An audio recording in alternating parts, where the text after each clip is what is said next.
kita pun harus siap sedia untuk membuka dan menunjukkan jalan keselamatan, entah itu lewat perjumpaan, entah itu lewat kesaksian hidup kita, agar semakin banyak orang menikmati hadirat Tuhan dan mengalami kepenuhan hidup, mengalami sukacita, mengalami daya rahmat-Nya ketika orang harus menjalani hari-hari hidup. Tugas ini nampaknya sederhana, tetapi menjadi penting untuk keselamatan jiwa-jiwa. Semoga kita tidak membiarkan diri sendiri dan orang lain mengalami celaka, sebagaimana Yesus menegaskan kepada ahli Taurat dan orang-orang Farisi. Sebaliknya, kita akan dimampukan untuk menghantarkan semakin banyak orang selalu hidup dalam kebahagiaan, dalam sukacita, di mana boleh menjalani hari-hari bukan dengan kesedihan, tetapi dengan kegembiraan yang meluap-luap dalam hatinya.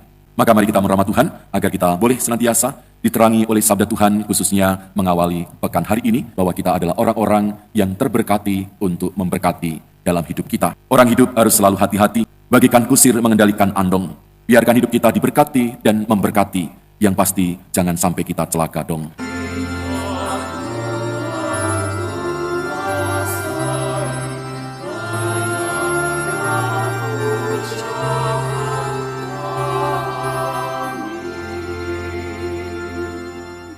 Dalam nama Bapa dan Putra dan Roh Kudus.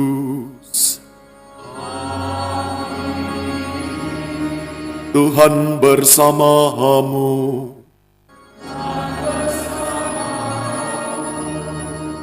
Romo, suster, frater, ibu bapak, saudara-saudari yang dikasih Tuhan, hari ini kita bersamaan gereja bersyukur untuk merayakan Santo Agustinus, seorang uskup dan pujangga gereja, di mana Agustinus lahir di Tagaste di Afrika Utara pada tahun 354. Masa mudanya buruk dan tidak menentu, bagaimana ia mengikuti segala hawa nafsunya dan menganut bermacam-macam ragam aliran falsafah hidup.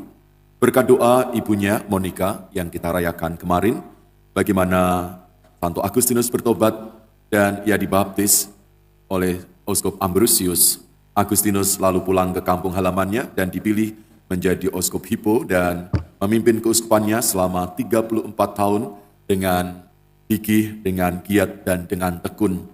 Demikian juga pengaruhnya dalam gereja amat besar karena khotbah-khotbah dan karangan-karangannya yang tentu saja akan menghantarkan orang untuk memberi makna akan hidup mereka, khususnya atas iman mereka. Dan pada akhirnya ia meninggal dunia pada tahun 430. Demikian juga mengawali pekan ini, kita mohon rahmat Tuhan agar semangat hidup dari Santo Agustinus, semangat untuk membaharui diri juga akan menginspirasi bagi hidup kita. Kita mungkin pernah putus asa melihat kelemahan, kerapuan, dan dosa kita. Namun baiklah diingat bahwa hidup kita ada di tangan Tuhan. Tuhan tak melupakan seorang pun juga, tetapi ia menghormati pilihan kita masing-masing, seperti nyata dalam diri Santo Agustinus. Mari kita siapkan hati kita untuk anugerah Ekaristi, kita mohon kerahiman pengampunan Tuhan. Tuhan Yesus Kristus, Engkau diutus untuk menyembuhkan orang yang remuk redam hatinya. Tuhan, kasihanilah kami. Engkau datang untuk memanggil orang yang berdosa, Kristus, kasihanilah kami. Engkau duduk di sebelah kanan Bapa sebagai pengantara kami, Tuhan, kasihanilah kami. Semoga Allah yang Maha Kuasa mengasihani kita, mengampuni dosa kita, dan menghantar kita ke hidup yang kekal. Marilah kita berdoa. Allah Bapa, sumber kebenaran, Engkau telah memenuhi Santo Agustinus Uskup dengan roh kebijaksanaan dan pengetahuan. Bantulah dan penuhlah gereja dengan roh yang sama, agar kami selalu haus akan Dikau, satu-satunya sumber kebijaksanaan sejati, dan mencari Dikau pemberi cinta kasih ilahi. Dengan pengantaran Yesus Kristus Putramu Tuhan kami, yang bersama dengan Dikau dalam persatuan Roh Kudus, hidup dan berkuasa Allah sepanjang segala masa. Bacaan dari surat pertama Rasul Paulus kepada jemaat di Tesalonika. Saudara-saudara, kami selalu mengenangkan kalian dalam doa-doa kami, sebab kami selalu teringat akan amal imanmu, akan usaha kasihmu, dan ketekunan harapanmu di hadapan Allah dan Bapa kita. Saudara-saudara yang dikasihi Allah, kami tahu bahwa Allah telah memilih kalian, sebab Injil yang kami wartakan disampaikan kepada kalian bukan dengan kata-kata saja, melainkan juga dalam kekuatan, dalam Roh Kudus dan kepastian yang kokoh. Kalian sendiri tahu bagaimana kami telah bekerja di antara kalian demi kepentingan kalian. Di mana-mana telah tersiar kabar tentang imanmu kepada Allah, sehingga kami tak usah berbicara lagi tentang hal itu. Sebab mereka sendiri bercerita tentang kami, bagaimana kalian menyambut kami, dan bagaimana kalian berbalik dari berhala-berhala kepada Allah untuk mengabdi kepada Allah yang hidup dan benar, serta untuk menantikan kedatangan anaknya dari surga, yang telah dibangkitkannya dari antara orang mati, yaitu Yesus yang menyelamatkan kita dari murka yang akan datang. Demikianlah sabda Tuhan. Syukur kepada Allah. Tuhan berkenan akan umat-Nya. Tuhan berkenan akan umat-Nya. Nyanyikanlah bagi Tuhan lagu yang baru. Pujilah Dia dalam jemaah orang-orang saleh. Biarlah Israel bersukacita atas penciptanya. Biarlah Sion bersorak-sorai atas Raja mereka. Tuhan berkenan akan umat-Nya. Biarlah mereka memuji-muji namanya dengan tarian. Biarlah mereka bermazmur kepadanya dengan rebana dan kecapi. Sebab Tuhan berkenan kepada umat-Nya. Ia memahkotai orang yang rendah hati dengan keselamatan. Tuhan berkenan akan umat-Nya. Biarlah orang saleh beria-ria dalam kemuliaan. Biarlah mereka bersorak-sorai di atas tempat tidur. Biarlah pujian pengagungan Allah ada dalam kerongkongan mereka. Itulah semarak bagi orang yang dikasihi Allah. Tuhan berkenan akan umat-Nya. Haleluya, haleluya, haleluya. Haleluya, haleluya, haleluya. Domba-dombaku mendengarkan suaraku, sabda Tuhan. Aku mengenal mereka, dan mereka mengikuti aku. Haleluya, haleluya, haleluya. Tuhan bersamamu. Inilah Injil suci menurut Matius. Dimuliakanlah Tuhan. Pada suatu hari Yesus berkata kepada ahli-ahli Taurat dan orang-orang Farisi, "Celakalah kalian, hai ahli-ahli Taurat dan orang-orang Farisi, hai kalian orang-orang munafik, karena kalian menutup pintu kerajaan surga di depan orang, sebab kalian sendiri tidak masuk, dan kalian merintangi mereka yang berusaha masuk.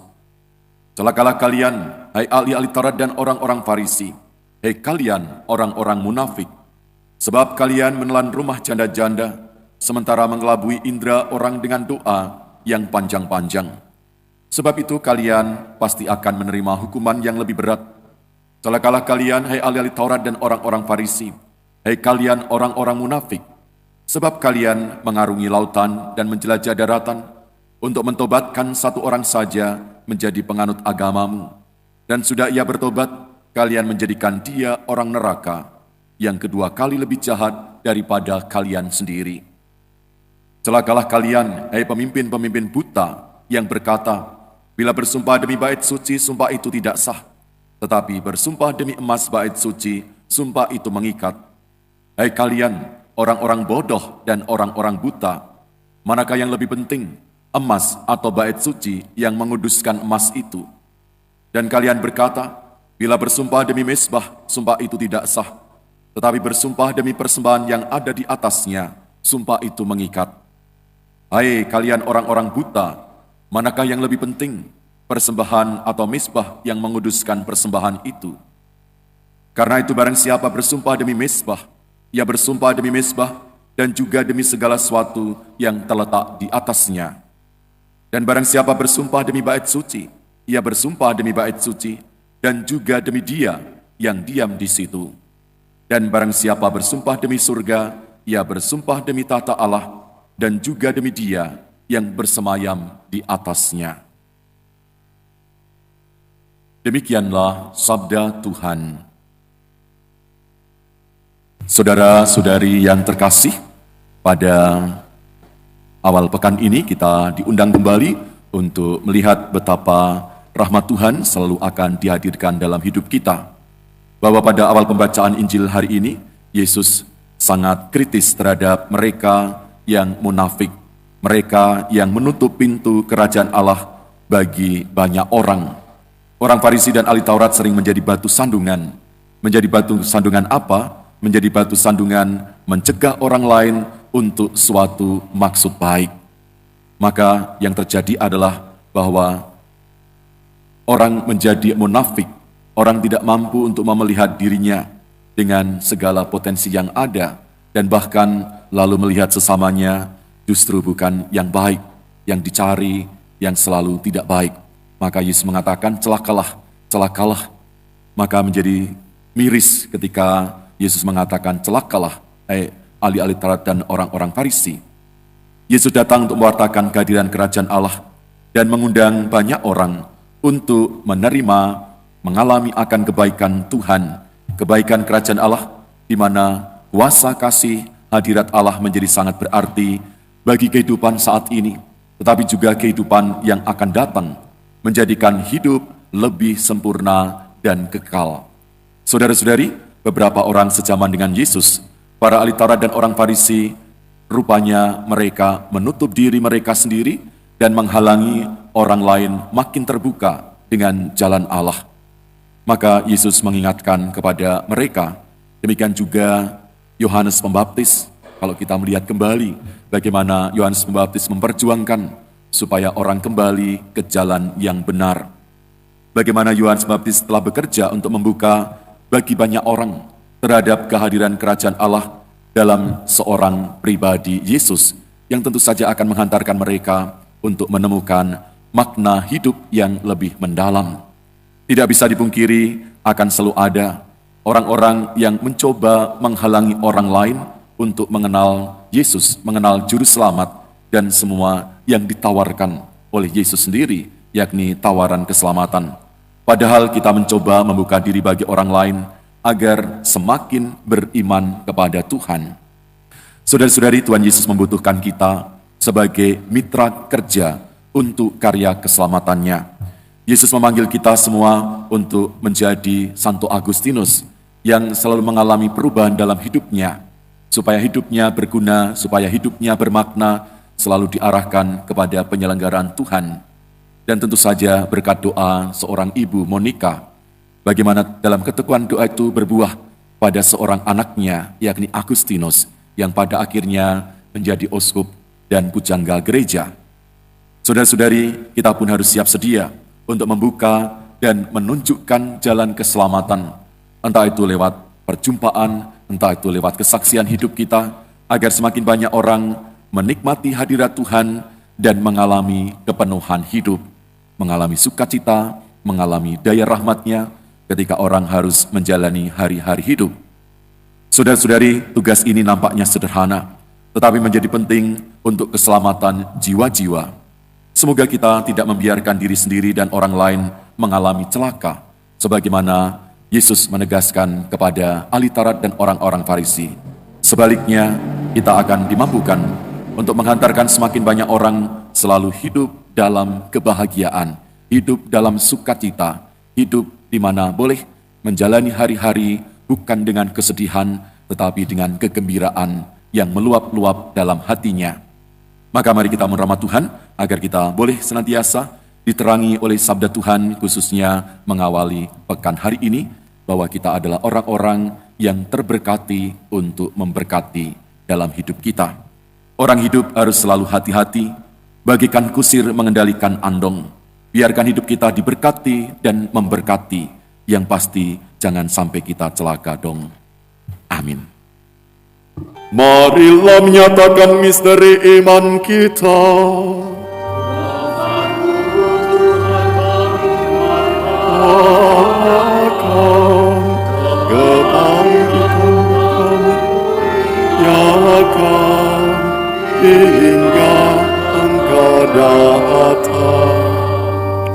Lihatlah anak domba Allah, lihatlah dia yang menghapus dosa dunia. Berbahagialah saudara-saudari yang diundang ke perjamuan anak domba. Tuhan, saya tidak pantas Engkau datang pada saya, tetapi bersabdalah saja, maka saya akan sembuh. Semoga tubuh dan roh Kristus memberikan kekuatan dan menghantar kita kepada kehidupan yang kekal. Amin.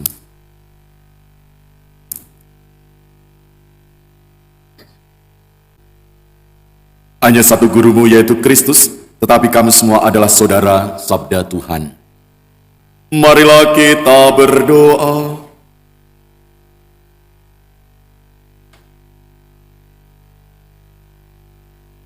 Allah Bapa yang Maha Kudus, kami bersyukur atas perjamuan Ekaristi Kristus pada peringatan Santo Agustinus ini.